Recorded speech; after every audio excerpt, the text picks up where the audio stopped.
Thank you and welcome. My name is James Berg. I'm the guy that's been yelling at you all day and last year, and I think the year before that, so it's kind of my thing.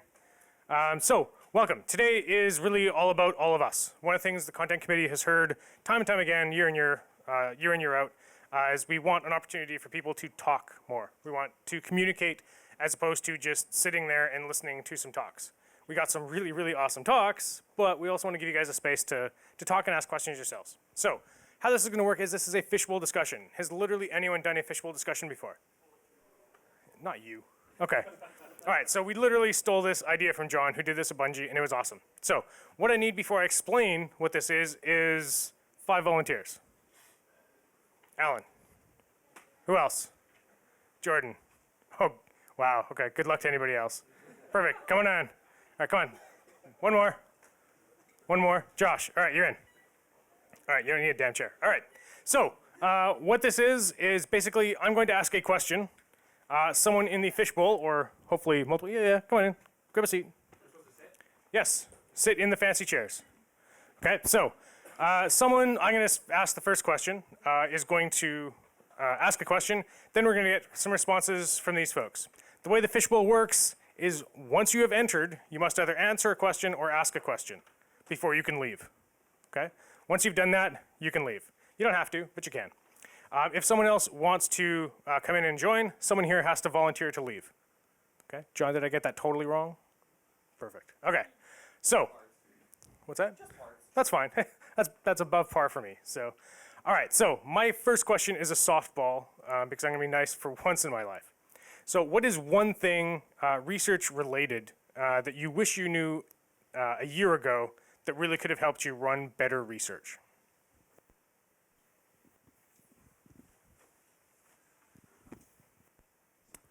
Playtesters are very special people, and they're close to the end of the bell curve. So a lot of people, especially who self-identify as, hey, I want to come and take this time to do this stuff, a lot of times our assumption is, hey, random sample, you guys are going to be from somewhere in the middle of the bell curve. But very likely they're not. Very likely they have awareness of your product that a lot of people in the public don't have. They have experience with titles that a lot of people in the public don't have.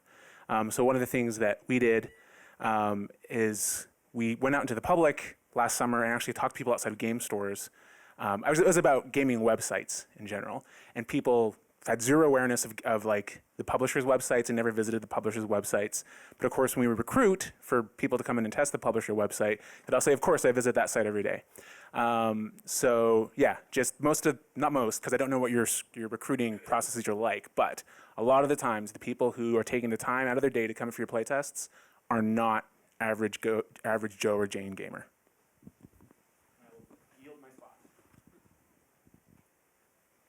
Any warm bodies like to fill this void? So you can further answer my question or ask another one. I am going to further answer your question. One thing that I wish I had known is you need to clearly label on your reports who the report is for. This might not sound like a very, very huge, fine distinction. However, if you explicitly state this is a developer-focused report, this is for the level designer, like this is for Ryan specifically, then maybe the publisher won't try to use it to set policy decisions. I hope. Not that that happened or anything. I'm purely hypothetical. Any answers for the question? So, a year ago, I didn't know that all of our studios at Glue weren't actually doing the research early on in early development on audience, so to understand their audience. I assumed that some of them were doing it, but a lot of them weren't. So I assumed that they just kind of understood what things like concept art testing or just audience insights or like personas or player profiles like were, and that like that's like something you can do and that it exists and it's like pretty cool research. But none of them really did, and so now they do. And now it's great because they're all knocking on our door to do it. So I realized a year ago I should have been a little more specific on what we could offer as a research team that's of value, that would be of value to them. But I didn't communicate as well as I could have. Because I was assuming that they were all doing it themselves. Okay.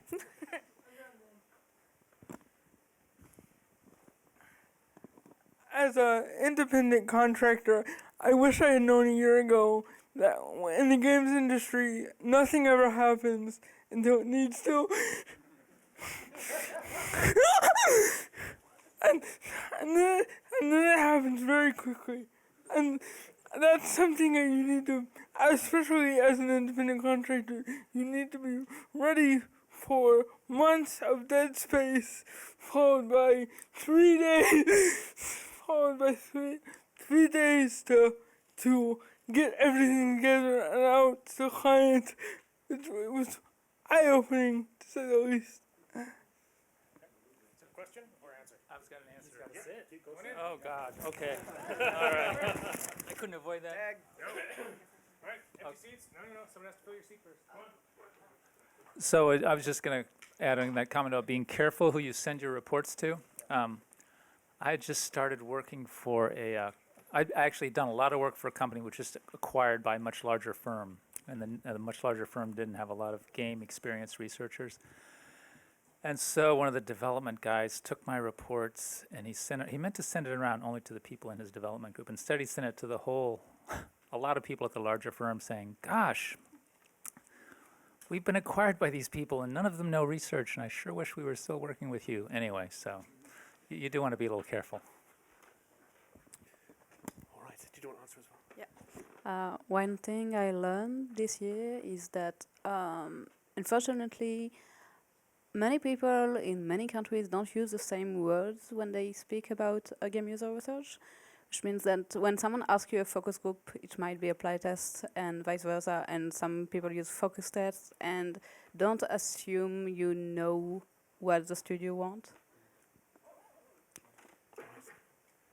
Can I ask another question, James? Okay, I'm here because I want to ask a question, of everybody actually.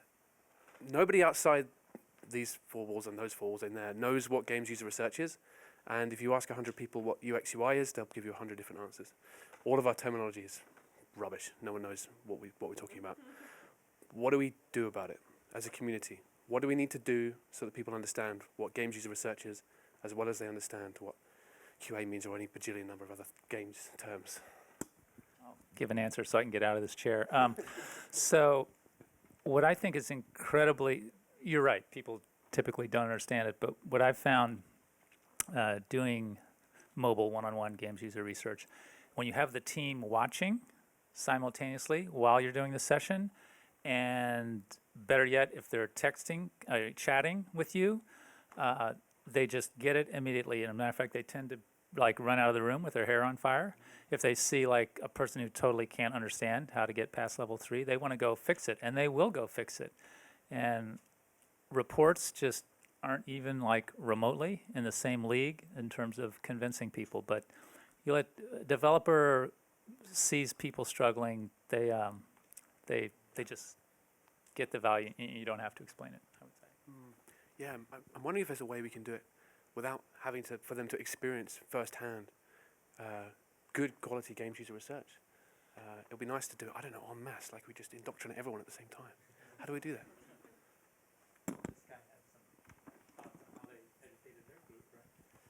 Yeah, I think there's actually two parts to this question, right? The first part that you answered is more about how do you bring it in within, where you work, right? And naturally, I think the first thing that you need to do is really kind of address, what are the needs and what would my role be within that. Of course, some companies will be better defined than others, but one thing that I had to find out is, I remember I went into a startup about a year ago, and it was yeah, they know what I do. No, they don't. So you start off with actually even the product managers who know that you're a resource. They don't know why you're there. You're just a resource. You're great. To redefine, what you're doing. And pretty much, to be honest, I did have to go through one of these really boring, here's a presentation, the slide that has exactly what my role kind of entails. The bigger question that you're actually asking about though is about the industry as a whole. And I honestly think that for that, it does have to start, from a single source. Right now, we're kind of taking it from wherever we built our experiences, but we don't have, like, project managers have their, body of knowledge, for example, And I don't think that there's a, let's call it like a UX or a user research or whatever, body of knowledge. So it has to start from there. And then honestly, for the hiring managers further on to kind of like use that standardized language even at as early at the stage as the hiring process. It's going to be long though. I don't see it happening anytime soon, because even in this room, if you ask people, they're going to have very different ideas of what they do. But one day.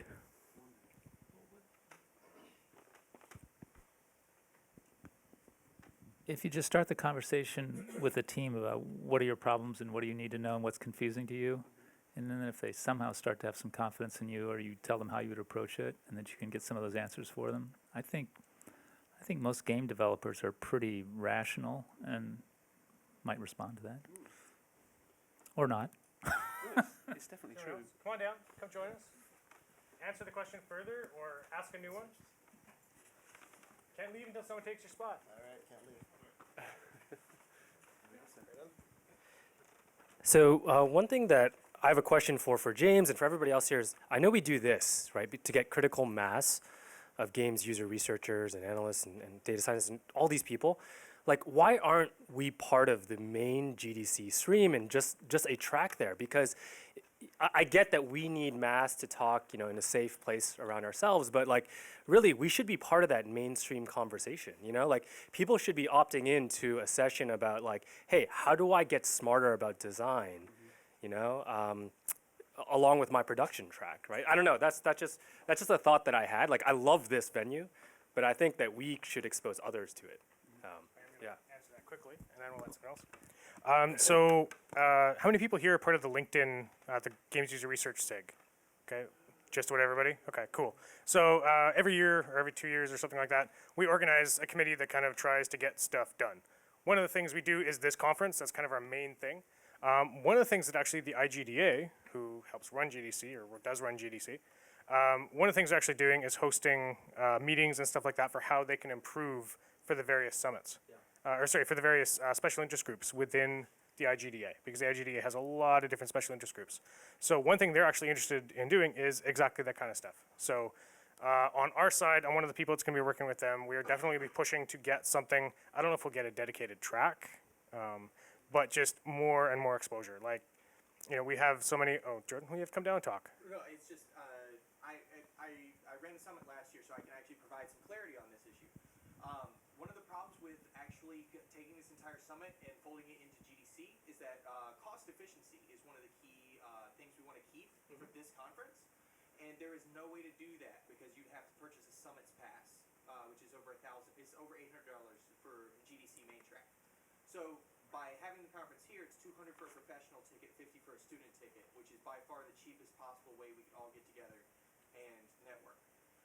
Additionally, we are getting additional penetration.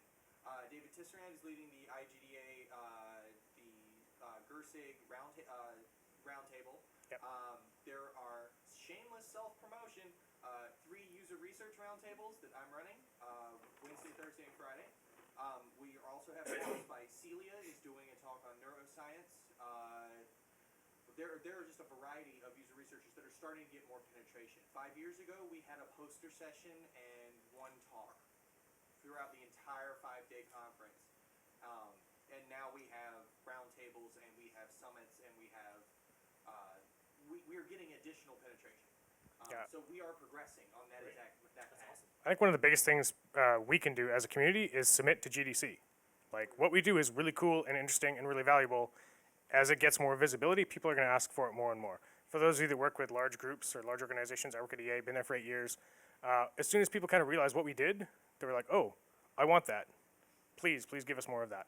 If we can get the broader GDC and game community to start asking for that kind of thing, I think we're going to have a really good time. To some extent, Brendan's right, though. I mean, at some point, just looking at it from a trajectory, there's going to come some time where we're going to need to embrace the fact that we're like the 5th discipline, insights, or whatever you want to call them. It's an agglutination of all the things we all do. It'll happen someday. Let's help it along, though. All right, so another question or further answer this one? Yeah. As an independent sort of UX slash testing contractor, my big focus is accessibility, and a lot of the biggest trumpets I have for this issue say that we really want to make our games more accessible, but we can't communicate to the developers the need for accessibility. I've talked to UX people in various departments and various developers, and they all say the same thing. We'd love to make our games more accessible, but they don't really see the need to start out at the very beginning looking at things like color accessibility or fine motor accessibility. So how do we raise that profile in a non-confrontational way? And then how do people like myself and Mr. Ian Hammond up there capitalize and help you guys make your games more accessible?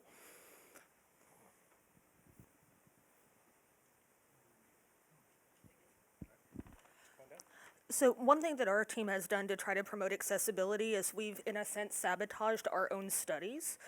We had a group of developers that said it wasn't important to have a colorblind setting. So we essentially brought in an entire group of 10 participants who all had varying levels of color vision deficiency and then let the developers watch. And unfortunately, I think just making that information more available to developers is the best way to approach that. When there's an obvious problem in front of you, you can't hide from it. You can't say it's not a problem. We don't need to do this. We don't need to make games more accessible. So I think one of the potential hurdles is that I think many developers, I don't want to speak for all of them, may have an underlying assumption that accessibility only applies to subsets of the population, when in fact, if you make the argument that making your game more accessible actually improves usability and the overall experience for everybody playing in the game, so that you're actually hitting everybody, not just the colorblind, for example. Getting that fire started earlier is a bit easier. And I think having demonstrable results, showing if we do this usability testing, even if it's a paper design or early prototype, and we see improvements in task reaction time or completion or general understanding of the flow of the game, that seed is then planted within the development team, and it tends to be a little bit easier to keep iterating on those things. We've also had some luck, albeit limited, with being a little more proactive with education, much like just sort of user research in general.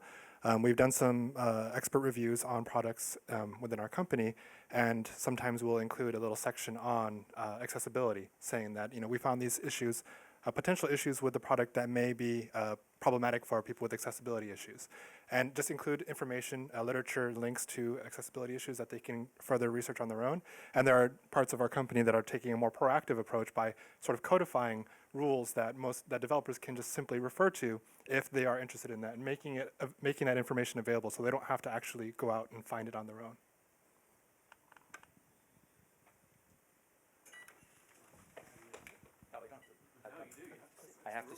All right, sorry. Okay.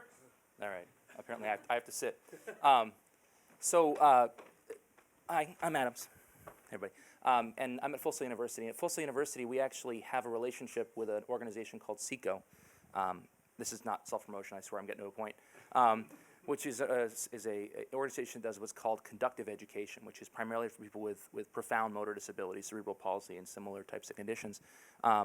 And one of the things we do with them is we do a game jam where our students will come in and they'll build games specifically for people with motor disabilities, which is a really interesting challenge for them. But what's interesting about it is that the reason I'm telling you all this is that one of the things we found is that working with a partner like that allows us not only some insights into the vast diversity of different situations people have, but also into some potential marketing opportunities people wouldn't necessarily see from the outside. And one of them is that there's a lot of money. People who do this are spending a huge amount of money on individual products. Like they're buying equipment, they're buying tracks that run through the ceiling to move themselves around in their house. They have all of these expenditure, and they have a lot of resources they're able to tap in order to make this work. One of the things that we find is you probably can't make a profit selling somebody a $40 video game, but if you build something specifically aimed at somebody, then a lot of these centers will pay significant amounts of money for a single or even 2 or 3 installations of these. So if you're a small indie company, especially if you have some hardware background, we've done a lot of work with the Oculus Rift, which many people with CP can tolerate really well, and which because of the accelerometer, it's relatively easy to use. They can just sort of move their head around, and that, if you can control the game with that, as opposed to a lot of sort of manual dexterity stuff that's difficult. So if people who are looking for like a reason to do this, one of the reasons is that there is actually a possible niche market here where you can make a significant amount of money by selling just a small number of copies of these games, because people are more willing to contribute towards the cost. They understand this is a one-off or two-off system, and so a lot of these groups will pay significantly more per unit, which can still make it profitable. All right, I'll change it up and ask a question. I'm Ben Weber, and I work at Electronic Arts, for those who don't know. One of the questions that has kind of come up is a little bit around hiring and just getting more user researchers. So my question really is, what can we do to increase the number of user researchers that we can train and have in this industry? So is that collaborating with universities? For example, UC Santa Cruz, where I went, has a great game design program, but there's not really the ability of people to really do user research on the titles being developed. So what are people's thoughts on how we really, scale it as a discipline? One thing, there's a college in our area that has a master's program that specializes in design, art, production, and animation. And they've actually built in a special topics course into the production track where all of the production students are required to learn how to engage users, how to recruit for a study, how to analyze the results, and just fundamentals of user research. And I think infiltrating another program and getting it started that way has been a really good way for smaller colleges or colleges that have lower enrollment numbers to start exposing their students to those types of programs. Hi. My background is in academia, and before I was working in user research with games, I was working at a research center at the university where we developed brain training games, and I did not even know that this field existed until I was contacted for a job. And so I totally agree we need to promote it, more within universities. And one suggestion is the conferences that researchers go to would be a really good resource. And now people from my university are contacting me. How do I get into this? How do I get a job? So I think more promotion within the university settings would be good. I think Stephanie's point is really well taken, that there's a lot of universities that are really interested in collaborating, and yours as well, collaborating with companies. Full Sail's been working with Wargaming and a bunch of other companies. In fact, some people in this room we've worked with. We have a lab where our students are doing UX work on actual products. And many of them, in many cases, sometimes they'll come out with 30 or 40 studies under their belt before they actually graduate. And that's in part because there's benefit on both sides. I mean, we are able to offer very cheap, high-quality supervised UX testing, and in exchange, our students get lots of experience on real-world products.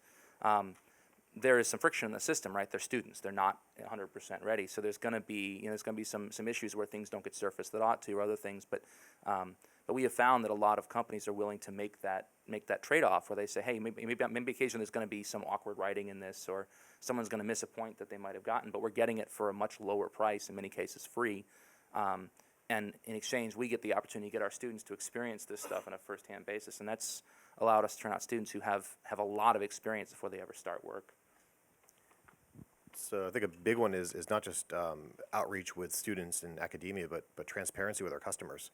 For every burgeoning game designer who buys the games that we make, there could be future games user researchers in that group.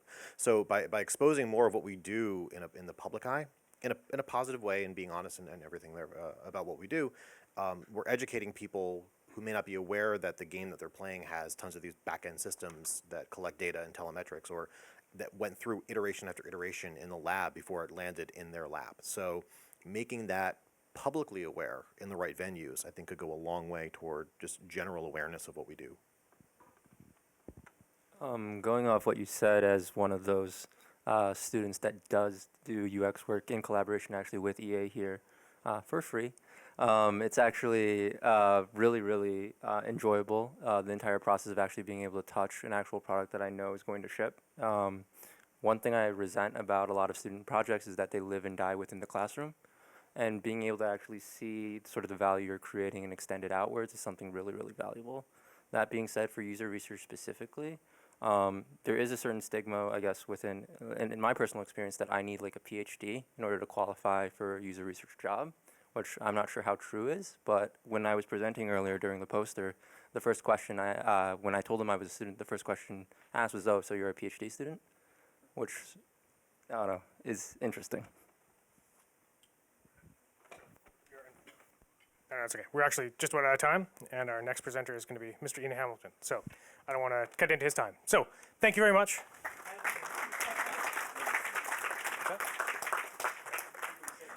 Okay, so if you do want to go to the other talk, please be very respectful and quietly sneak in. Otherwise, for Ian's talk, which I hope is going to be awesome. And I have to say that because he's my boss. And you got my name wrong?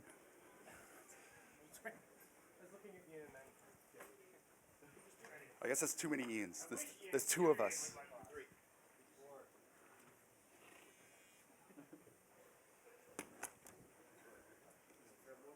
Excellent. Well, we'll wait for more people to come in.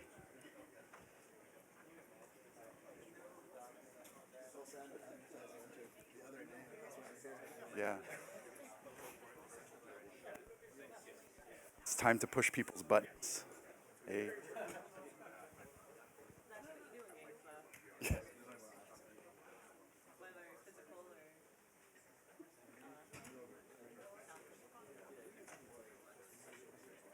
All right, don't get too comfortable.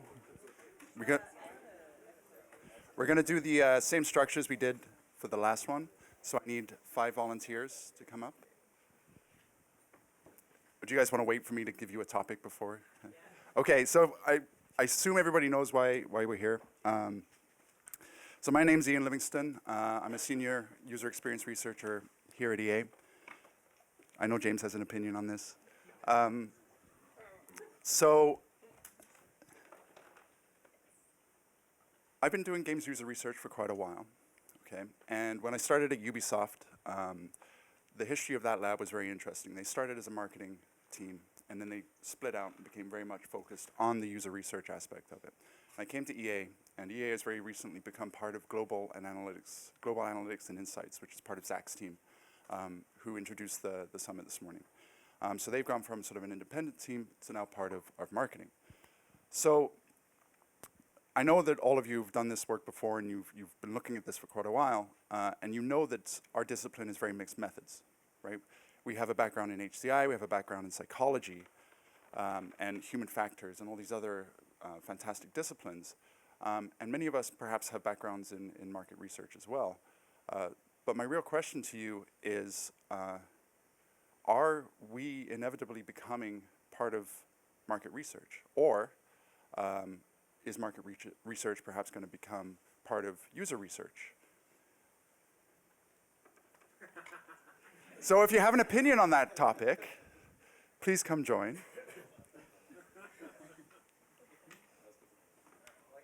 I did write down my question. I'm gonna pose it very, very carefully because I feel like this topic could get off track pretty quickly. Okay. So, in general, the UR pitch that we've given to teams, the explicit pitch that we sell to the people that we work with, is that we are here to help make games accessible to as many people as possible. We want people to be able to have fun and a positive, engaging experience with what they're doing. Okay? Everybody would agree with that? Right? The implicit understanding in that statement is that the reason why we want to make it more fun and engaging and accessible is because people will buy more of it if it is. The question of what people will buy and why they will buy it is very much historically a marketing question. So if that's the case, are we going to become market research? Who wants to go first? So I realized I didn't introduce myself before. My name's John Cohen. I'm the user research manager over at Gearbox Software.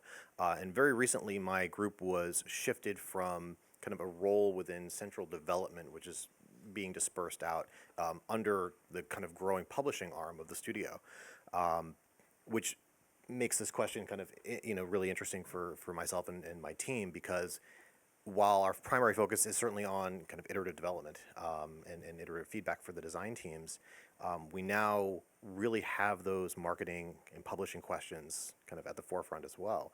So whether we subsume them or they subsume us, I think is I worry that kind of approach might lead to more antagonism than we ever intended. I think the goal is to make sure that we prioritize the questions and the audience for those questions, whether it's developers, producers, marketing, at the right times. So I very much feel that market research and user research needs to work in parallel and in tandem with each other to kind of help answer those things, and we can learn a lot from each other. But whether we become solely responsible for market research questions, it's unknown. A year from now, I'll hopefully be able to have more of an answer for that. But it's something that, for my group, is a little bit of a concern. I don't want to take up too much time, but I think they need to happen together, for sure. Yeah, I have sort of two thoughts related to this. The first is that I actually think it would be good if we did get more access to traditional market stuff, and the reason is that their budgets are astronomically larger than ours. I don't know if you've ever seen the budget for your marketing team. If you guys, I can almost guarantee you it's an order of magnitude larger than yours, and that, yeah, it often is, yeah, and that means that you have potentially an enormously greater level of resourcing, an enormously greater level of what you can do and how you can do it. If you can explain to somebody why it's relevant to their context, and we've actually done some UX testing on marketing materials. So like on game trailers, for instance, using everything from like GSR to track people's routes, a level throughout the trailer, to the more traditional sort of qualitative method type stuff. But that was one avenue that we saw where we were sort of blurring that line. I don't think we were intentionally blurring the line, but we were starting to blur that line between marketing and UX by doing UX on marketing, if that makes sense. But that was one way we found, and people were very excited about hiring us to do that. They were really they thought that was a cool idea, and they liked the idea that we could give them feedback on their marketing materials before they went out. So from a purely practical and technical point of view, absolutely. I mean, there's no difference between my survey tool and a marketing survey tool. There's no difference between business analytics and my gameplay telemetry. It's all the same stuff. The problem for me is trust, which is that nobody likes marketing, and nobody trusts them. And nobody wants to let them mess with their stuff. Are there any marketers here? Yep. Yeah. Thank you. And as we all know, like the single greatest commodity any user researcher has is the amount of trust their team has with them and the amount they let them in the door. And the more we identify with marketing, the less they'll let us in the door, and therefore I'm going to pretend I hate marketing and that I'm totally different and they're not like me at all. So two things, ladies first, and then also if one of you gentlemen who has already spoken would let Matthew here sit down, that'd be great. Thanks, I appreciate that. Patiently waiting in the wings, which is rare for me. Thanks, I appreciate that. As somebody who comes from games, but then I went to the startup world and worked on a lot of like small team MVPs, and then came back into kind of like ed tech games. I see marketing as like everything's kind of like consumer focused, right, and very user focused. And I think marketing is like what you do at the end of the process, and user experience and hopefully product design and MVP design is what you do at the very beginning of the experience. And so if you are correctly doing your MVP design, doing your user testing, thinking about your core loops and thinking about what it is that brings people to the game early on, yes, it helps inform marketing, but it's really the work that you're doing at the beginning of the process and not work that you're doing at the very end of the process.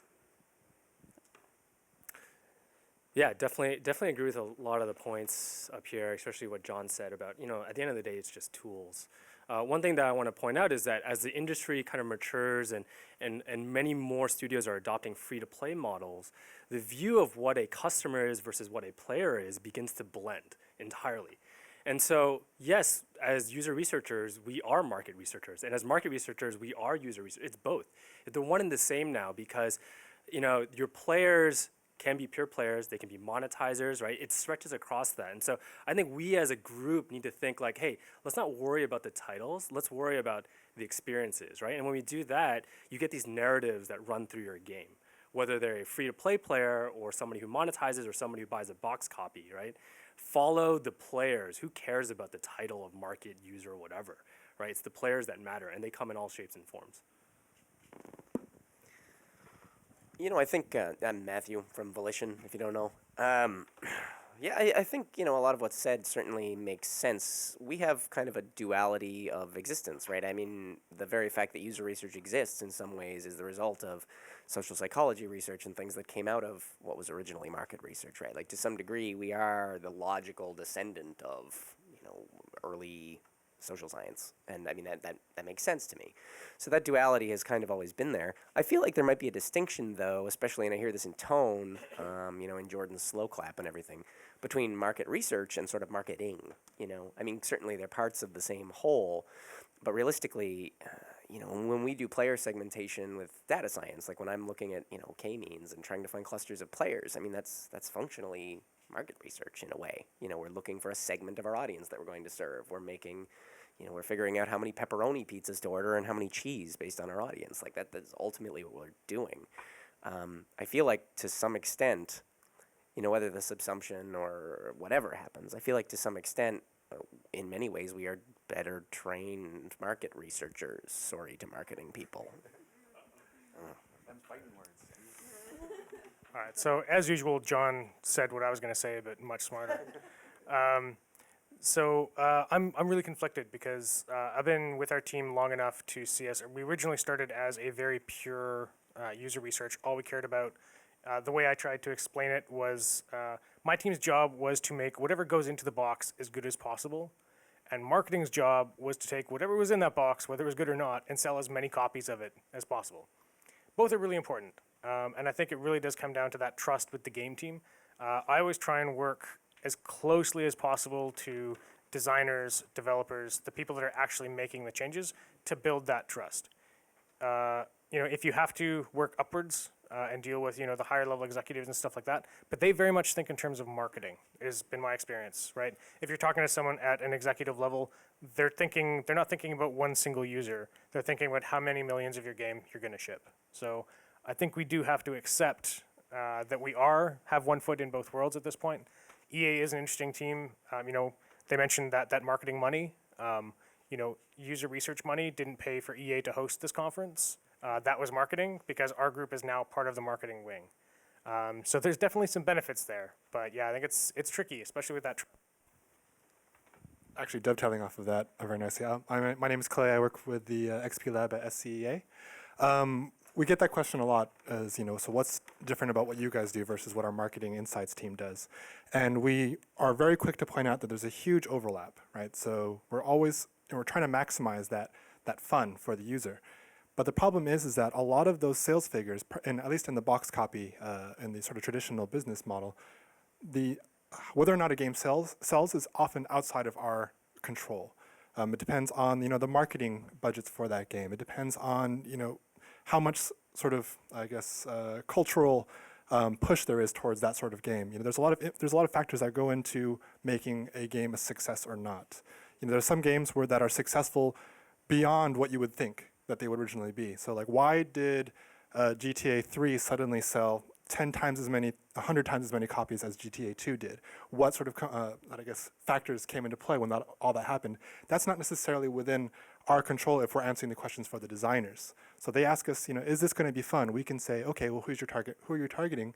And we can make sure that's maximized to that fun, but we can't guarantee that that user is actually then going to buy that product. We can help influence it and help push them over that edge, but whether or not they even know about the product, whether or not the messaging on the packaging is correct, whether or not the cultural movements are towards that kind of game are correct, that's sort of outside of our control. And so we like to work in partnership with our marketing groups, noting that is definitely an overlap, but we try to stick to what's in the game, and they try to stick to how to reach the players.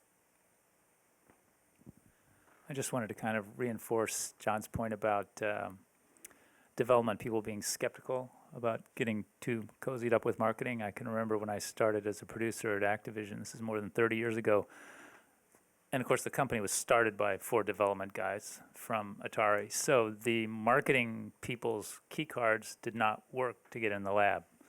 And it was you're not going to influence us too much. But the second story, which might contradict that, is I can also remember at the very earliest days of this company, EA, they did the very weird thing of having the producer and the product manager sit side by side. And somehow it obviously helped lead to something good here. So I think it's a challenge but maybe there's a benefit if it's done right. Okay, so I mean, there's some clear themes that seem to be coming out here. The idea that, you know, what makes us distinct is that we're about development trust. We're less about the, you know, what we're selling, so much as more about the experience. That's fair. What about the overlap, right? So, I mean, we can all agree that there is obviously a good amount of overlap that's happening. Is this something that, as a group, that we need to articulate? Do we need to be able to say, this is where UR ends, and this is where market understanding begins? Or is this something that is always going to be in flux, that always going to potentially be a point of contention? And if it is always going to be a point of contention, is this something that we have to work on as a group with how we, as researchers, communicate with marketing? Because obviously there's going to be that continuous overlap. I'll just keep talking if nobody else wants. So here at EA, as I said, you know, the Global Analytics and Insights group, we kind of merged the user research and the market research groups. And as a researcher, I've seen a big benefit from that. I have a study that's going on literally right now, and we're going to have someone from our DICE Analytics team giving me telemetry data that I otherwise would not be able to get, specifically because it was marketing intended. But you know, as was said, it's a tool. I'm going to take it and I'm going to use it for my own nefarious ends. I mean, good, positive, user-centric ends. You know, so we'll take that, and they really like providing that kind of information. So I think there's a lot of good chances for cross-pollination if you're willing to blur those lines. Yeah, about the overlap, I actually have a view that is maybe slightly less popular than you know, the typical in this room. But I do think that user experience still fits as part of the overall customer experience, which is pretty much like what the marketing department is in charge of. I don't really agree that, like, you know, user experience comes first and then marketing can come later. I feel that, you know, even when we're testing our users, the segment, what kind of user, all of that has to come from the you know, marketing departments or any of that. So it does, a lot of it, I feel, depends on the relationship that you build. I feel as long as the roles are clarified right up front, where you know that this is what I'm doing and this is what you're doing, and there's a set process. And again, I'm not a process fan, so it's not like, you know, go put like a document and read through it. But you know, you definitely do see a lot of like people feeling like, okay, there's overlap, but whenever you're talking to users, you're definitely going to have overlap between marketing research and user research. So it's going to be about really setting the roles and setting, you know, where do you fit within, you know, that specific. And I do believe that regardless of how we all here define our role, you go to your next job and your role is going to change depending on where you are in the organization. So eventually they just have to work together, and I do think that user experience overall fits as part of the customer experience. Did you want it? I was going to answer something and leave, but you can go first. Thank you. You're special to me. One of the aspects of this issue that I feel that your question somewhat doesn't allow for is I would put user research closer to quality assurance than I would to market research. And that is not a bad thing. And do not make me fight you. The entire reason I say that is because quality assurance is there to make sure that your product meets a certain set of standards and a certain quality bar. User research is there to make sure your product meets a certain set of standards and hits a certain quality bar. I would say that user research is an integral part of making your product a functional and complete experience, rather than simply improving it so that it'll sell more copies. That's like saying you have QA so that you'll sell more copies. Because the inverse is true. If you have a buggy product, you'll sell fewer. Whereas that's the exact way I view user research's purpose, is a game is not complete without a solid user experience. Whether that's done by a dedicated research team or not, that has to be handled. All right, so I'll ask a slight counter to that and dovetail off of what you said. So wouldn't going to marketing or other people who have interest in selling the product earlier in the development of that product lead to more potentially more interesting and certainly more questions about whether the game that you are making has a place within the market landscape, and whether the direction, the trajectory you're taking actually, I should do this. The trajectory you're taking actually has some traction with the player base. Could those questions not like intertwine? Absolutely. Absolutely. But in my opinion, that falls purely under marketing. Basically, I view user research like plumbing. I can tell you where the pipes have holes in them. I can tell you the optimum ways to plug them together. I can't tell you how the water tastes. It's marketing's job to sell the water. It's my job to fix the pipes. So foundationally, if we're going to build a video game, you have to do the plumbing correctly. It doesn't matter if some people like water, some people like that bubbly water that tastes really weird. That's for marketing to decide. My job is to identify areas where the pipes aren't getting water to your fixtures. I'm glad you mentioned QA. The way we view our team is kind of a hybrid resource for marketing, quality assurance, and production to use. Through doing user testing, we can tell marketing if their message is hitting the right demographic or if they should alter their messaging. We can utilize quality assurance, actual QA testers that work for us, to represent our advanced players who have a deeper understanding of systems and utilize them for internal testing. Marketing, they fund us, and we think they have a ton of resources that are super useful for us. So we leverage all of the different disciplines. Even our designers will have a designer present a mock-up for us. I don't know that user research necessarily has to fall under one specific discipline, or if we can just leverage all of the disciplines based on how our particular department works within our organization. Hi, I'm Sarah. I'm from GLUE, and I agree. I think it's really important to be collaborative, but when it comes to overlap, I'm also very selfish for a reason, and that reason is visibility. And the visibility reason is because I'm working with one other person at GLUE to build a team and to advocate for user research.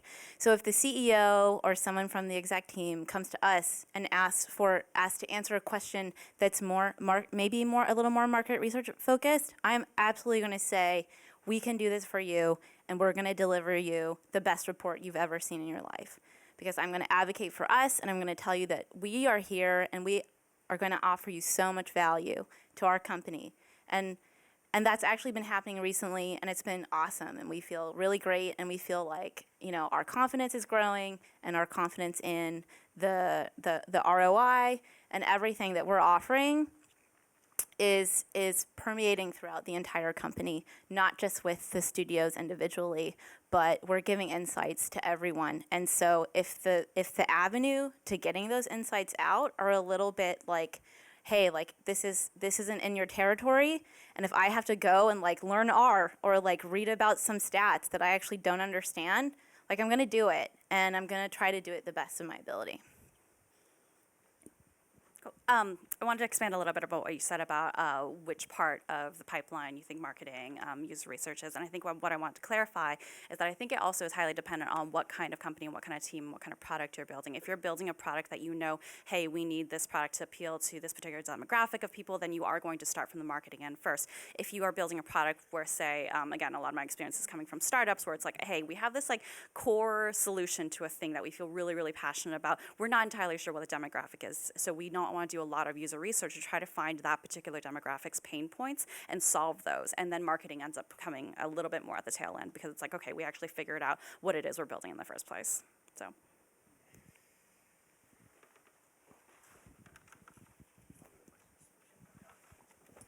Anyone want to come down?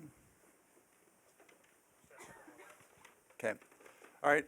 This is a super interesting discussion. I don't think we're reaching any form of consensus. Oh, you're gonna give us a consensus? Okay, do it. My name is Jonathan. I work over at 2K Games. I'm one of the user researchers there. So I'm kind of curious, how many people here, when you run user tests in your survey, you have the purchase intent question? Because I think that's a marketing question, right? Because of the usability and whatnot, right? But I found with running playtests, you should always have that question in your survey, no matter what, because you have people, consumers, coming in to play your game, and think of it like this. You're giving them a demo, no matter what state is in or what they're playing, right? You're going to know from them playing that demo whether they want to buy your game or not after that. So, and I think the trick, splitting it, who you share that information with, very carefully. Obviously, I'm a 2K side, so I'm the publisher side, so I'm technically the evil one in a way. The devs like to think like that, I think.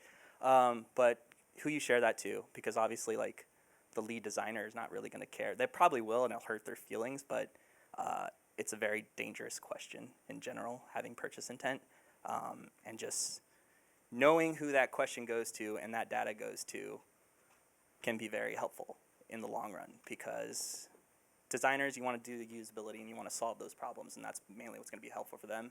But big picture for your stakeholders, purchase intent, knowing what we're doing wrong. I've also used purchase intent for big picture systems in games. I'll bring up one in general that we've recently released, Xcom 2. That so designers will think about their systems, their baseline stuff, right? We use that purchase intent question, well, why don't people want XCOM 2? There was a certain stage where it was like, okay, what the hell is wrong? So we had to use that to figure out why. And it was because it was a major system in the game, and it was a big picture thing. And I think just finding the right place for it can definitely help something like that.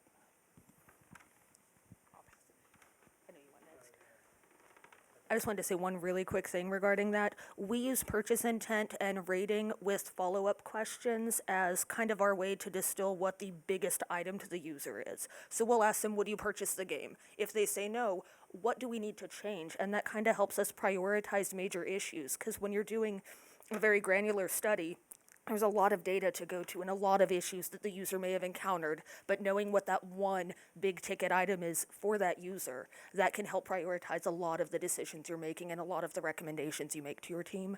Yep.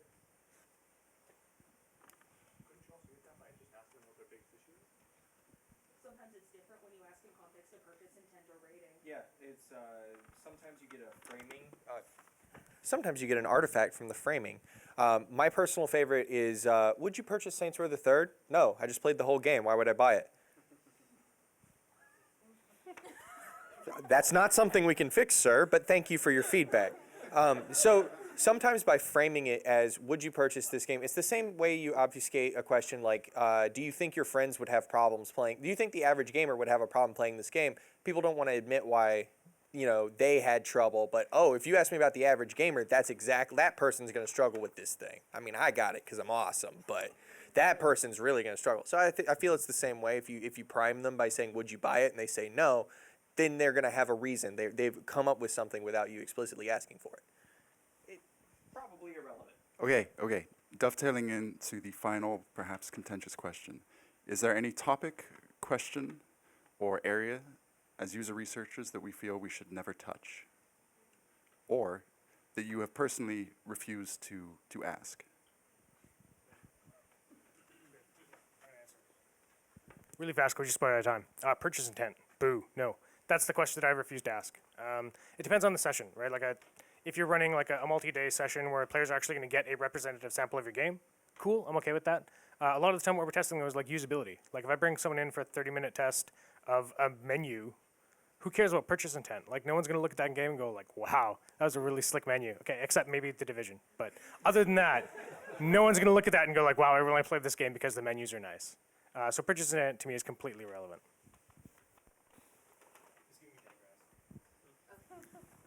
Fun.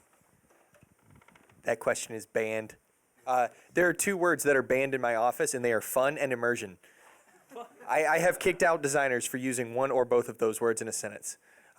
We refuse to ask the was this game fun question either in a Likert scale or on a dichotomy, because that question provides me with absolutely no actionable feedback whatsoever.